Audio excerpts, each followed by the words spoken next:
Hi hello ನಮಸ್ಕಾರ. ನಾನು ನಿಮ್ಮೆಲ್ಲರ ಪ್ರೀತಿಯ ಗೆಳತಿ ಡಾಲಸ್ ಕನ್ನಡತಿ. ಎಲ್ಲರೂ ಹೇಗಿದ್ದೀರಿ? ಹೋಪ್ ಎಲ್ಲರೂ ಚೆನ್ನಾಗಿದ್ದೀರಿ ಅಂತ ಭಾವಿಸ್ತಾ ಇದ್ದೀನಿ. ಇವತ್ತಿನ ರೆಸಿಪಿ ಮಶ್ರೂಮ್ ರೈಸ್ ಬಾತ್ನ ಮಾಡಿ ತೋರಿಸ್ತಾ ಇದ್ದೀನಿ. ಇದು ತುಂಬಾನೇ ಟೇಸ್ಟ್ ಸಖತ್ತಾಗಿರುತ್ತೆ. ಸೊ ದಿಢೀರ್ ಅಂತ ಕೂಡ ಮಾಡ್ಬೋದು. ತಡ ಮಾಡೋದು ಬೇಡ, ಬನ್ನಿ ಇದನ್ನ ಮಾಡೋದು ಹೇಗೆ ಅಂತ ನೋಡೋಣ.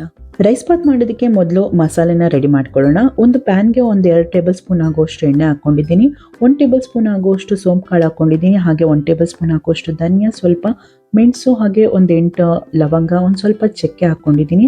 ಹಾಗೆ ಸ್ವಲ್ಪ ಶುಂಠಿ, ಒಂದು 5-6 ಎಸ್ಲು ಬೆಳ್ಳುಳ್ಳಿನ ಹಾಕೊಂಡಿದ್ದೀನಿ. ಹಾಗೆ ಖಾರಕ್ಕೆ ಮೆಣಸಿನಕಾಯಿನ ಹಾಕೊಳ್ತಾ ಇದ್ದೀನಿ. 4 ಗುಂಟೂರು ಹಾಗೂ 4 ಬ್ಯಾಡಗೆ ಮೆಣಸಿನಕಾಯಿನ ಹಾಕೊಳ್ತಾ ಇದ್ದೀನಿ. ಒಂದು ಅರ್ಧ ಕಟ್ ಮಾಡಿ ಇಟ್ಕೊಂಡಿರೋಂತಹ ಈರುಳ್ಳಿನ ಹಾಕೊಂಡು ಚೆನ್ನಾಗಿ ಫ್ರೈ ಮಾಡ್ಕೋಬೇಕು ಮಸಾಲೆನ. ನೋಡಿ, ಈ ಥರ ಕೆಂಪಗಾಗೋ ತನಕ ಚೆನ್ನಾಗಿ ಫ್ರೈ ಮಾಡ್ಕೊಳ್ಳಿ. ಇದಾದ್ಮೇಲೆ ಇದಕ್ಕೆ ಒಂದು 4-5 ಟೇಬಲ್ ಸ್ಪೂನ್ ಆಗುವಷ್ಟು ಕಾಯಿ ತುರಿನ ಹಾಕೊಳ್ತಾ ಇದ್ದೀನಿ. ಕಾಯಿ ತುರಿನ ಹಾಕೊಂಡು ಚೆನ್ನಾಗಿ ನಾವು ಫ್ರೈ ಮಾಡ್ಕೋಬೇಕು, ಹಸಿ ಹೋಗೋ ತನಕ. ನೋಡಿ, ಇದು ಚೆನ್ನಾಗಿ ಫ್ರೈ ಆಗಿದೆ. ಕೊನೆಯಲ್ಲಿ ಸ್ವಲ್ಪ ಕೊತ್ತಂಬರಿ, ಸ್ವಲ್ಪ ಪುದೀನನ ಹಾಕೊಂಡು ಚೆನ್ನಾಗಿ ಬಾಡಿಸ್ಕೊಳ್ಳೋಣ. ಒಲೆನ ಆಫ್ ಮಾಡಿಬಿಟ್ಟು ಅದೇ ಬಿಸಿನಲ್ಲಿ ಚೆನ್ನಾಗಿ ಇದನ್ನು ಫ್ರೈ ಮಾಡ್ಕೊಳ್ಳೋಣ. ಇದು ತಣ್ಣಗಾಗೋದಕ್ಕೆ ಬಿಟ್ಟು ಅದಾದ್ಮೇಲೆ ರುಬ್ಬಿ ಎತ್ತಿಟ್ಕೋಬೇಕು. ನೆಕ್ಸ್ಟ್ ಇದಕ್ಕೆ ಕುಕ್ಕರ್ನ ಇಟ್ಕೊಂಡಿದ್ದೀನಿ ಒಲೆ ಮೇಲೆ. ಒಂದು 4-5 ಟೇಬಲ್ ಸ್ಪೂನ್ ಆಗುವಷ್ಟು ನಾನು ತೋರಿಸ್ತಾ ಇರೋ ಸ್ಪೂನಲ್ಲಿ ಎಣ್ಣೆನ ಹಾಕೊಳ್ಳಿ. ಎಣ್ಣೆ ಸ್ವಲ್ಪ ಬಿಸಿ ಆದಮೇಲೆ 1 ಟೇಬಲ್ ಸ್ಪೂನ್ ಆಗುವಷ್ಟು ಸೋಂಪು ಕಾಳನ್ನು ಹಾಕೊಳ್ಳಿ. ಇದು ಆಪ್ಷನಲ್ಲು, ಬೇಕು ಅಂದ್ರೆ ಹಾಕೊಳ್ಳಿ, ಇಲ್ಲಾಂದರೆ ಸ್ಕಿಪ್ ಮಾಡಿ. ಉಳಿದಿರೋಂತಹ ಈರುಳ್ಳಿನ ಕಟ್ ಮಾಡಿ ಉದ್ದದಾಗಿ, ಹಾಗೆ ಅದನ್ನು ಕೂಡ ಚೆನ್ನಾಗಿ ಫ್ರೈ ಮಾಡ್ಕೊಳ್ತಾ ಇದ್ದೀನಿ. ನೋಡಿ, ಈ ಥರ ಸ್ವಲ್ಪ ಕೆಂಪಗಾಗೋ ತನಕ ಫ್ರೈ ಮಾಡಿಕೊಂಡು 1 ಬೌಲ್ ಆಗುವಷ್ಟು ಬಟಾಣಿನ ಹಾಕ್ಕೊಂಡು, ಬಟಾಣಿನೂ ಅಷ್ಟೇ ಎಣ್ಣೆಲೆ ಈ ಥರ ಚೆನ್ನಾಗಿ ಫ್ರೈ ಮಾಡ್ಕೋಬೇಕು. ಹಾಗೆ ನೋಡಿ, ಇಲ್ಲಿ ನಾನು ಮಶ್ರೂಮ್ ತೋರಿಸ್ತಾ ಇದ್ದೀನಲ್ಲ, ಈ ಥರ ಸ್ಲೈಸ್ ಆಗಿ ಕಟ್ ಮಾಡ್ಕೊಂಡಿದ್ದೀನಿ. ನಿಮ್ಮ ಕ್ಯೂಬ್ ಥರ ಕಟ್ ಮಾಡ್ಕೊಳ್ತೀನಿ ಅಂದರೆ ಅದು ಕೂಡ ಚೆನ್ನಾಗಿರುತ್ತೆ. ಮಶ್ರೂಮ್ ಈ ಥರ ಕಟ್ ಮಾಡಿಕೊಂಡ್ರೆ ತಿನ್ನೋದಕ್ಕೆ ತುಂಬ ಚೆನ್ನಾಗಿರುತ್ತೆ. ನೋಡಿ, ಇವಾಗ ಚೆನ್ನಾಗಿ ಫ್ರೈ ಮಾಡ್ಕೊಳ್ಳಿ. ಮಶ್ರೂಮು ಸ್ವಲ್ಪ ಬಾಡುತ್ತೆ, ನಾವು ಹಾಕಿರೋದಕ್ಕಿಂತ ಅರ್ಧ ಕಮ್ಮಿ ಆಗುತ್ತೆ. ಹಾಗೆ ಸ್ವಲ್ಪ ಕ್ಯಾಪ್ಸಿಕಮ್, ಹಾಗೆ ಒಂದು ಆಲೂಗೆಡ್ಡೆನ ಹಾಕೊಂಡು ಅದನ್ನು ಕೂಡ ಚೆನ್ನಾಗಿ ಫ್ರೈ ಮಾಡ್ಕೊಳ್ತಾ ಇದ್ದೀನಿ. ನಿಮಗೆ ಬೇಡ ಅಂದರೆ ಅದನ್ನು ಸ್ಕಿಪ್ ಮಾಡಿ. ಬಟ್ ಮಶ್ರೂಮ್ ಜೊತೆ ಕ್ಯಾಪ್ಸಿಕಮ್, ಆಲೂಗೆಡ್ಡೆ ಒಳ್ಳೆ ಕಾಂಬಿನೇಷನ್ನು. ನಾವು ರುಬ್ಬಿಟ್ಕೊಂಡಿದ್ವಲ್ಲ ಮಸಾಲೆನ, ಅದನ್ನು ತರಿಯಾಗಿ ರುಬ್ಕೊಂಡು ಅದನ್ನು ಕೂಡ ಆ್ಯಡ್ ಮಾಡ್ಕೊಳ್ತಾ ಇದ್ದೀನಿ. ಆಲೂಗೆಡ್ಡೆ ಮತ್ತು ಕ್ಯಾಪ್ಸಿಕಮ್ ಜಾಸ್ತಿ ಏನು ಫ್ರೈ ಆಗೋದು ಬೇಡ, ಈ ಮಸಾಲೆಯಲ್ಲಿ ಚೆನ್ನಾಗಿ ಫ್ರೈ ಆಗುತ್ತೆ. ಮಸಾಲೆ ಹಾಕ್ಕೊಂಡು ಸ್ವಲ್ಪ ಫ್ರೈ ಮಾಡ್ಕೊಳ್ಳಿ. ಹಾಗೆ ಮಿಕ್ಸಿ ಜಾರ್ಗೆ ಸ್ವಲ್ಪ ನೀರನ್ನು ಹಾಕ್ಕೊಂಡು ಆ ನೀರನ್ನು ಕೂಡ ಆ್ಯಡ್ ಮಾಡಿಕೊಂಡು ಸ್ವಲ್ಪ ಚೆನ್ನಾಗಿ ನಾವು ಮಸಾಲೆನ ಕುದಿಸ್ಕೋಬೇಕು. ನೋಡಿ, ಮಸಾಲೆ ಕುದೀತಿದೆ. ಇವಾಗ ಇದಕ್ಕೆ ರುಚಿಗೆ ತಕ್ಕಷ್ಟು ನಾನು ಉಪ್ಪನ್ನ ಹಾಕೊಳ್ತಾ ಇದ್ದೀನಿ. ನೋಡಿಕೊಂಡು ಉಪ್ಪನ್ನ ಹಾಕೊಳ್ಳಿ. ಒಂದು 2 ಟೇಬಲ್ ಸ್ಪೂನ್ ಆಗೋಷ್ಟು ಉಪ್ಪು ಬೇಕಾಗುತ್ತೆ. ಉಪ್ಪನ್ನ ಹಾಕ್ಕೊಂಡು ಒಂದು ನೀಟಾಗಿ ಮಿಕ್ಸ್ನ ಕೊಟ್ಕೊಳ್ಳಿ. ನೋಡಿ, ಒಂದು ಕುದಿ ಬರ್ತಾ ಇದೆ, ಒಳ್ಳೆ ಪರಿಮಳ ಬರ್ತಾ ಇದೆ. ನಾನು ತೋರಿಸ್ತಾ ಇರುವಂಥ ಲೋಟದಲ್ಲಿ ನಾನು 5 ಲೋಟ ಆಗುವಷ್ಟು ಅಕ್ಕಿನ ತೊಳೆದು ಇಟ್ಕೊಂಡಿದ್ದೆ, ಅದನ್ನು ಆ್ಯಡ್ ಮಾಡ್ಕೊಂಡಿದ್ದೀನಿ. ಅಕ್ಕಿನ ಹಾಕ್ಕೊಂಡು ಒಂದು ನೀಟಾಗಿ ಫ್ರೈ ಕೊಟ್ಕೊಳ್ಳಿ.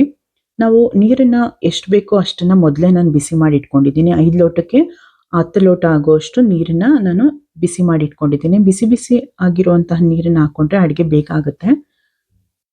ನಾವು ಮಿಕ್ಸಿ ಜಾರ್ಗೂ ಕೂಡ ಅಷ್ಟೇ ನೀರನ್ನು ಆ್ಯಡ್ ಮಾಡ್ಕೋಬೇಕು. ಜಾಸ್ತಿ ಎಕ್ಸ್ಟ್ರಾ ಮಾಡಿಕೊಂಡ್ರೆ ಮುದ್ದೆ ಆಗಿಬಿಡುತ್ತೆ.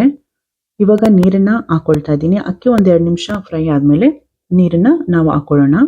ನೋಡಿ, ನೀರನ್ನು ಹಾಕ್ಕೊಂಡು ಒಂದು ನೀಟಾಗಿ ಮಿಕ್ಸ್ನ ಕೊಟ್ಕೊಳ್ಳಿ.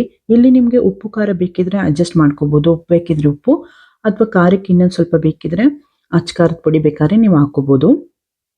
ನೋಡಿ, ನೀಟಾಗಿ ಮಿಕ್ಸ್ ಮಾಡ್ಕೊಳ್ಳಿ. ನೋಡಿ, ಒಂದು ಕುದಿ ಬರ್ತಿದೆ ಅನ್ನೋ ಟೈಮಲ್ಲಿ ನಾವು ಒಂದು ಕಟ್ ಮಾಡಿ ಇಟ್ಕೊಂಡಿರೋಂಥ 3 ಟೊಮೆಟೊನ ಹಾಕ್ಕೊಳ್ತಾ ಇದ್ದೀನಿ. ಒಳ್ಳೆ ಟೇಸ್ಟ್ ಕೊಡುತ್ತೆ ಕೊನೆಯಲ್ಲಿ ಹಾಕ್ಕೊಂಡ್ರೆ. ನಿಮಗೆ ಬಾಯ್ ಸಿಗೋದು ಬೇಡ ಅಂತ ಹೇಳಿದ್ರೆ ಫ್ರೈ ಮಾಡಬೇಕಾದ್ರೆ ಇದನ್ನು ಕೂಡ ಹಾಕೋಬೋದು. ನೋಡಿ, ಟೊಮೆಟೊನ ಹಾಕ್ಕೊಂಡು ಒಂದು ನೀಟಾಗಿ ಮಿಕ್ಸ್ನ ಕೊಟ್ಕೊಳ್ಳಿ. ಕೊನೆಯಲ್ಲಿ ಮುಚ್ಚಳನ ಮುಚ್ಚಿ 1-2 ವಿಷಲ್ ಬರ್ಸ್ಕೊಳ್ಳಿ. ಸೂಪರ್ ಟೇಸ್ಟಿ ಆದಂತಹ ಮಶ್ರೂಮ್ ರೈಸ್ ಬಾತ್ ತಿನ್ನೋದಕ್ಕೆ ರೆಡಿ ಆಗುತ್ತೆ. ಯಾವಾಗಲೂ ಒಂದೇ ರೀತಿ ರೈಸ್ ಬಾತ್ ತಿನ್ನೋದಕ್ಕಿಂತ ಈ ಥರ ಡಿಫ್ರೆಂಟ್ ಆಗಿರೋ ರೈಸ್ ಬಾತ್ಗಳು ತುಂಬಾನೇ ಚೆನ್ನಾಗಿರುತ್ತೆ.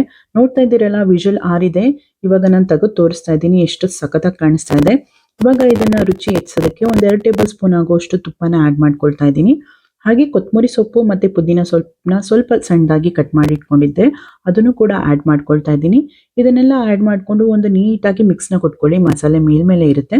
ನೀಟಾಗಿ ಮಿಕ್ಸ್ನ ಕೊಟ್ಕೊಂಡ್ರೆ ರುಚಿಕರವಾದಂತಹ ಮಶ್ರೂಮ್ ರೈಸ್ ಬಾತು ಸರ್ವ್ ಮಾಡೋದಕ್ಕೆ ರೆಡಿ ಆಗುತ್ತೆ.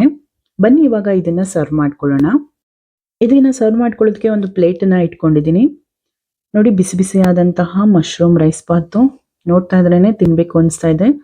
ಸೊ ಇದ್ರ ಜೊತೆಗೆ ರೈತ ಚೆನ್ನಾಗಿರುತ್ತೆ, ಅಥವಾ ಕಾಯಿ ಚಟ್ನಿ ಅಥವಾ ಶೇಂಗಾ ಚಟ್ನಿ ಕೂಡ ಚೆನ್ನಾಗಿರುತ್ತೆ. ನಾನೇನು ಮಾಡ್ಕೊಂಡಿಲ್ಲ, ಇದೇ ತುಂಬ ಚೆನ್ನಾಗಿರುತ್ತೆ ಅಂತ.